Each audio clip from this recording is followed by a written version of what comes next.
गुरुप्यारी साध संगत जी, आज फिर से एक सुंदर सी साखी आप सभी को सुनाने जा रही हूँ।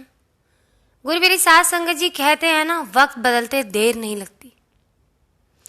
तो आज की ऐसी ही एक सुंदर सी साखी जो जीवन भर की एक सबसे बड़ी सीख देकर जाएगी, वही सब आपके साथ शेयर करना चाहती हूँ। तो आइए सुनते हैं ये सुंदर सी साखी। गुरुप्यारी साध संगत जी, ये कहानी है एक औरत की और उसके बेटे की।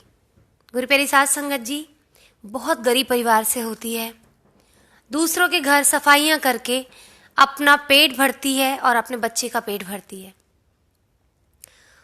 तो गुरुप्यारी साध संगत जी घर घर जाकर जब वो सफाइयाँ कर रही होती है तो एक घर जहाँ रुकती है, तो जिस घर में वो काम कर रही होती है उस घर की जो मालकिन होती है वो कारों की कंपनी की मालिक होती है और उसकी कारें विदेशों में मशहूर होती हैं।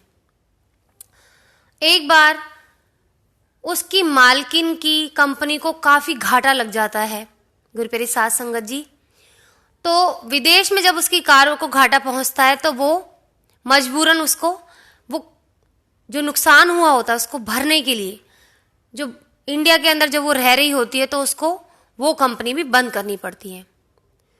तो गुरुप्यारी साध संगत जी जब वो औरत जो काम करने जा रही होती है, इस औरत के यहाँ कमला नाम होता है जो काम करने जा रही होती है, कमला का बेटा एक दिन ऐसे ही उसकी मालकिन की कार को गलती से कीचड़ भरे हाथों से छू देता है, क्योंकि बच्चा होता है, खेल रहा होता है ऐसे ही, तो कीचड़ के हाथ गलती से उससे उस कार पर लग जाते हैं। तो गुरुप्यारी साध संगत जी जो अमीर औरत होती है उसका नाम होता है रीटा।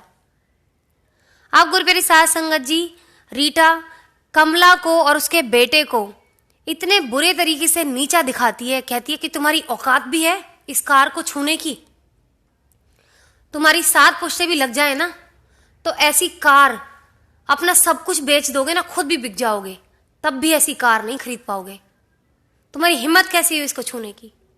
गुरुप्यारी साध संगत जी जिस उम्र में मासूम बच्चे को प्यार की ज़रूरत होती है उस वक्त इतना बुरा व्यवहार किसी ने उसके साथ किया होता है। गुरुप्यारी साध संगत जी जो कमला होती है वो उसके पैर छू के माफ़ी मांगती है रीटा के, कहती है कि आज के बाद ऐसा नहीं करेगा। गुरुप्यारी साध संगत जी रीटा इतनी ख़राब होती है कि उसके माफ़ी मांगने के बाद भी कमला को नौकरी से निकाल देती है और उसके उस महीने के पैसे तक नहीं देती। गुरुप्यारी साध संगत जी इतना नीचताई का काम करती है कि उसकी मेहनत के पैसे भी वो उसको नहीं देती। अब गुरुप्यारी साध संगत जी जैसा कि मैंने कहा था कि वक्त बदलते देर नहीं लगती, मैंने आपको पहले ही बताया कि रीटा को नुकसान हो गया था। ये नुकसान हुआ उसको तब जब उसने कमला के साथ बुरा किया। जैसे ही कमला वो घर छोड़ के गई, रीटा को बिजनेस में नुकसान हुआ, इतना नुकसान कि उसका बिजनेस ठप पड़ गया। विदेशों में ही नहीं, उसका काम भारत में भी बंद हो चुका था। अब गुरुप्यारी साध संगत जी इतनी बुरी हालत हो गई कि उनको अपना रहने वाला बड़ा आलीशान घर कार सब बेचने पड़े। धीरे धीरे जैसे तैसे गुजारा करके गुरुप्यारी साध संगत जी अपने बेटे को पढ़ाया उसने, रीटा ने, और अब उसकी नौकरी लगने की बारी आई तो बड़ी सी कंपनी में अपने बेटे को साथ ले जाके नौकरी लगवाने जा रही थी। तो गुरुप्यारी साध संगत जी जैसे ही कंपनी के दरवाजे पर पहुंचती है तो उनके सामने से एक कार में से एक भद्र पुरुष उतरता है जो बड़ा ही अमीर दिख रहा होता है। ये वही लड़का है कमला का बेटा और इस कंपनी का एमडी भी, जिस कंपनी में रीटा का बेटा जॉब ढूंढने आया। गुरुप्यारी साध संगत जी वो तुरंत पहचान जाता है कमला का बेटा और वो कहता है ये तो मालकिन है। तो गुरुप्यारी साध संगत जी गेट पर उनको नहीं कहता कुछ भी, क्योंकि उसको लगता है कि कहीं मैं इनसे कोई बात कहूँगा तो इनके मान में कोई कमी ना आ जाए। वो चुपचाप वहाँ से नज़रें झुका के अंदर की तरफ चला जाता है, अपने केबिन में बैठ जाता है। फिर रीटा का बेटा अंदर इंटरव्यू के लिए जाता है और जो कमला का बेटा होता है, जो कंपनी का एमडी बन चुका होता है, वो उसके साथ बड़े ही प्यार से पेश आता है, उसको कॉफ़ी पिलाता है और कहता है कि तुम्हारा सिलेक्शन हो चुका है। गुरुप्यारी साध संगत जी, जैसे ही लड़का बाहर जाता है तो रीटा पूछती है कि बेटा तुम्हारी नौकरी लग गई? कहता है हाँ माँ, मैं बहुत खुश हूँ, मेरा सिलेक्शन हो गया। गुरुप्यारी साध संगत जी, वो दोनों कंपनी से बाहर निकल ही रहे होते हैं कि एमडी की, यानी कि कमला के बेटे की जो पर्सनल सेक्रेटरी होती है, वो भागी दौड़ी आती है और कहती है रीटा से कि आपको और आपके बेटे को बॉस अंदर बुला रहे हैं। तो गुरुप्यारी साध संगत जी, रीटा और उसका बेटा अंदर जाते हैं केबिन में। कमला का बेटा बड़े ही प्यार से कहता है कि आप लोग बैठ जाएं, और अपने पीएन को कॉफ़ी लाने के लिए फिर से कहता है, उनकी खूब खातिरदारी करता है और रीटा को कहता है थैंक यू। रीटा चौंक जाती है और रीटा कहती है कि आप मुझे थैंक यू क्यों कह रहे हैं? थैंक यू तो मुझे कहना चाहिए, आपने मेरे बेटे को नौकरी दी है। तो कहता है नहीं नहीं, ये तो इसकी काबिलियत है जो मैंने इसको जॉब दी है, लेकिन मैं आपको थैंक यू इसलिए कर रहा हूं, आपको याद है आपके यहाँ कमला काम करने आती थी? तो रीटा कहती है हाँ मुझे याद तो है, काफी साल पहले आती थी, पर मैंने उसको काम से निकाल दिया था। तो वो एमडी कहता है मैं उस कमला का बेटा हूं। रीटा शर्मसार हो जाती है और गुरुप्यारी साध संगत जी अपनी गर्दन नीचे झुका लेती है। तो कमला का बेटा कहता है नहीं नहीं, आपको शर्म महसूस करने की जरूरत नहीं है, आप ऐसे मत कीजिए, आप अपने आप को छोटा महसूस मत कीजिए। अगर उस दिन आपने मुझे नहीं कहा होता, आपने मुझे नहीं डांटा होता, तो वो कुछ बनने की आग मेरे अंदर नहीं जलती। आपने वो आग जलाई है। आप मेरे लिए उस परमात्मा के बराबर हो जिसने मुझे डांटा और मेरे अंदर की काबिलियत को जगाया। मेरे परमात्मा ने आपके जरिए मुझसे वो बात कही जो परमात्मा कहना चाहते थे, तो आप मेरे लिए परमात्मा के समान हैं, इसीलिए मैं आपका शुक्रिया अदा कर रहा हूं। तो रीटा रो पड़ती है ये कह के कि मैंने तुम्हारे साथ कितना बुरा किया, तुम्हारी माँ की मजदूरी तक रख ली, तुम्हें कितना भला बुरा कहा, नीचा दिखाया।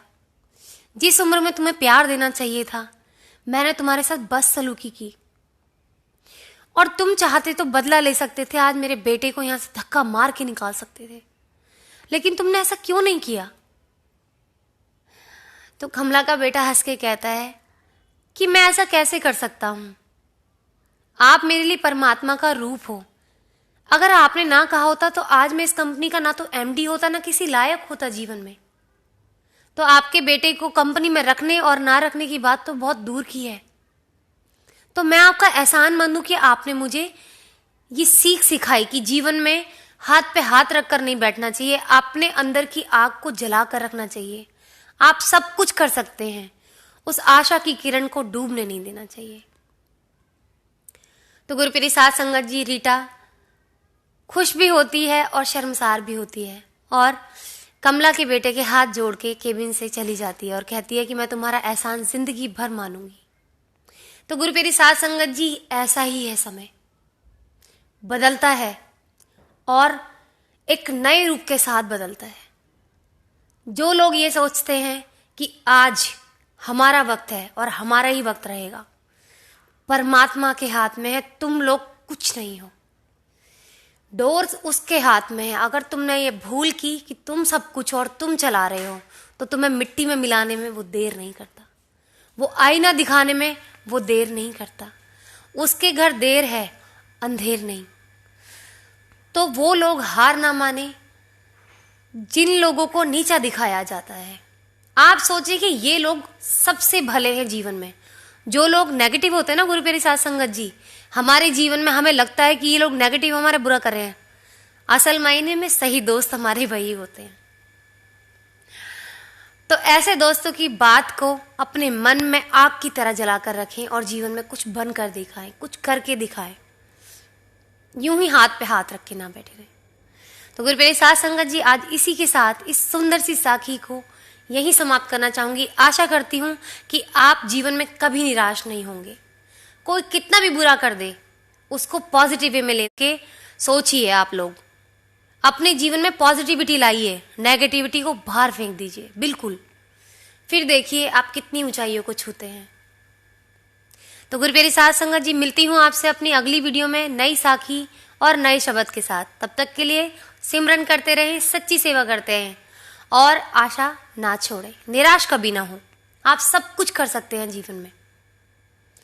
तो गुरु प्यारी साध संगत जी, आज इजाजत चाहूंगी। मुझे तब तक के लिए आशीर्वाद देते रहें, अपना यूं ही प्यार देते रहें, ताकि यूं ही आपको सुंदर सुंदर शब्द और साखियां सुनाती रहूं और जीवन में आप लोग मुस्कुराते रहें और ऐसे ही पॉजिटिविटी फैलाते रहें।